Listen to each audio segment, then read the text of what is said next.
Hello दोस्तों, आप सभी का स्वागत है मेरे इस यूट्यूब चैनल में। आज हम जानेंगे कि क्यों एक मूर्ख व्यक्ति खुद को बहुत ज़्यादा विद्वान समझता है। तो चलिए वीडियो स्टार्ट करते हैं। बात है 1995 की। अमेरिका के पिट्सबर्ग में दो बैंक्स में एक ही दिन में चोरी हुई। इस चोर का नाम था मैकअर्थर। जब इस मैकअर्थर ने इस चोरी की जो प्लानिंग की थी, इसे जानकर हर कोई हैरान हो गया।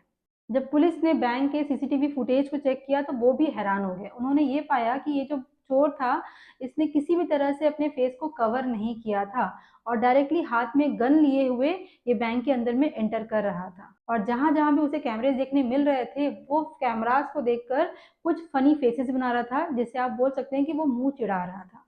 जैसे मानो उसे अपने पहचाने जाने का कोई टेंशन ही नहीं था, कोई डर ही नहीं था।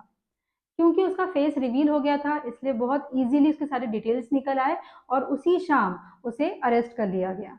जब पुलिस ने इस चोर को अरेस्ट किया तो वो बहुत ज़्यादा हैरान और परेशान था।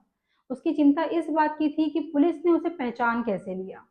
जब पुलिस ने इस चोर को सारे फुटेजेस की क्लिप्स दिखाई तो इसकी परेशानी और ज़्यादा बढ़ गई। ये बोलने लग गया कि मैंने तो फेस पे लेमन जूस को अप्लाई किया था।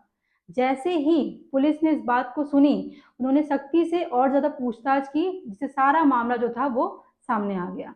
असल में बात यह है, इस चोर ने कहीं पे पढ़ा था कि लेमन जूस जो होता है, ये एक इनविजिबल इंक की तरह काम करता है, जो गर्मी पाकर विजिबल हो जाता है। इसलिए चोर ने ये सोचा कि अगर वो अपने फेस पर लेमन जूस को अप्लाई कर देगा तो कैमरास के लिए उसका जो फेस है वो क्या हो जाएगा, इनविजिबल हो जाएगा।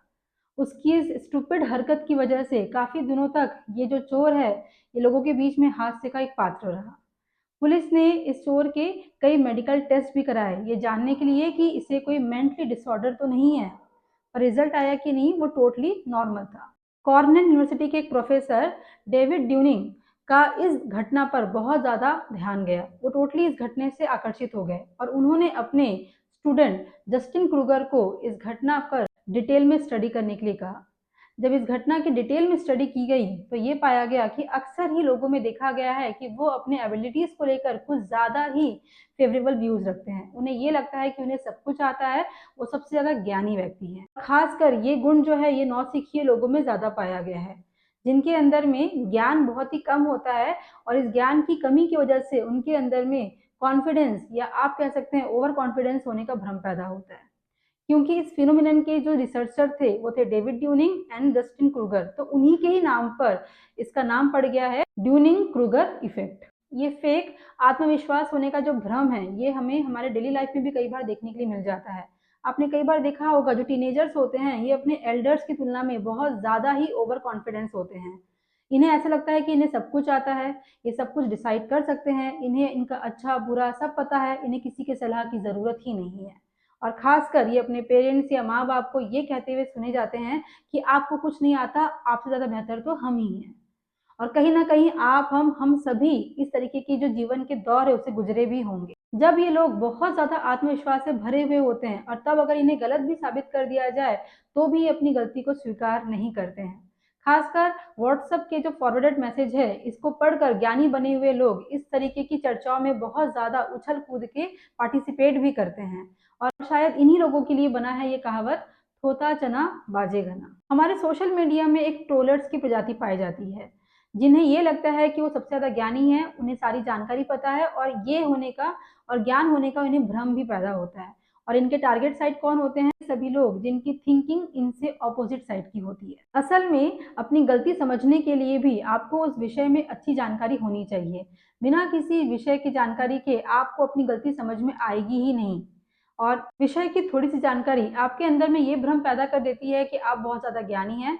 आप स्वयं को एक विशेषज्ञ की भांति कैरी करना स्टार्ट कर देते हैं। आपको लगता है कि आपको सब कुछ पता है। आप हर मामलों में अपनी राय देना स्टार्ट कर देते हैं और किसी भी बात में अपने इस अधकचरे ज्ञान का प्रयोग करना आप स्टार्ट कर देते हैं। यहाँ से एक बहुत ही बुरे आदत की शुरुआत होती है। एक तो वो उस विषय को जानते भी नहीं, दूसरा वो उस विषय को जानना भी नहीं चाहते, क्योंकि वो तो ऐसा सोचते हैं कि उन्हें सब कुछ आता है।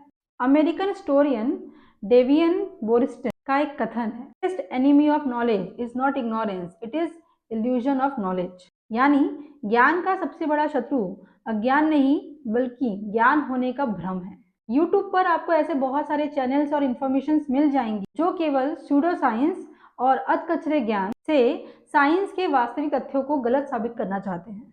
साइंस कभी भी सवाल पूछने से मना नहीं करता है, लेकिन हाँ, वो इतनी तो अपेक्षा रखता है कि उससे जो सवाल पूछे जा रहे हैं कम से कम वो सही तो हो, सही ढंग के तो हो, वैलिडेट तो हो। आप एक बार अगर समझ कर प्रश्न को पढ़ लेंगे तो आपको ये समझ में भी आ जाएगा कि वो प्रश्न जो आप पूछ रहे हैं वो सही भी है, वैलिडेट होता भी है कि नहीं होता। लेकिन लोग अपनी धार्मिक अंधविश्वासों को बचाने के लिए इतनी ज्यादा हड़बड़ी में होते हैं कि वो बस इनके खंडन को पढ़ते हैं। मूल विषय को पढ़ने के लिए ना इनके पास में समय है और ना ही ये इसमें इंटरेस्ट देकर उसको समझना भी चाहते हैं, क्योंकि उन्हें तो पहले से ही लगता है कि ये सब गलत है, जो वो जानते हैं केवल वही सही है और केवल वही सत्य है। फिर उस खंडन से मिले ज्ञान को पढ़कर वो इतने ज्यादा ब्लंडर मचाते हैं कि यदि कोई तथाकथित भगवान भी हो तो उन्हें इनकी हरकत देख के हंसी आ जाए। इनके अंदर में आत्मविश्वास बड़ा गजब का होता है। अगर इनके आंखों के सामने भी इनकी गलतियां दिखाया जाए तो भी इन्हें गलतियां समझ में नहीं आती, क्योंकि उन्हें ये विश्वास होता है कि वो तो गलत हो ही नहीं सकते, वो परम ज्ञानी है। ऐसे लोगों को कॉग्निटिव बायस डिसऑर्डर से ये ग्रसित भी होते हैं। मतलब बताया कुछ जाता है और ये समझते कुछ और है।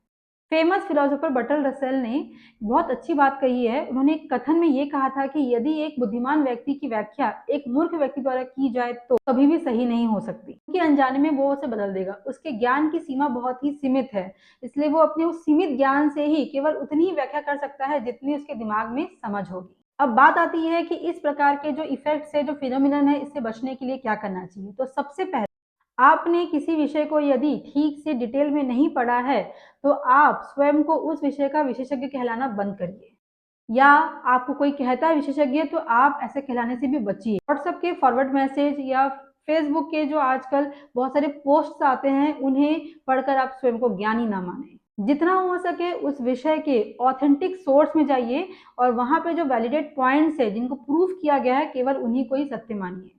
अगर आपको ये और ज्यादा क्लियर चाहिए तो उस पर्टिकुलर विषय के जो रियल में एक्सपर्ट्स है आप उनसे भी इस विषय को लेकर चर्चा कीजिए।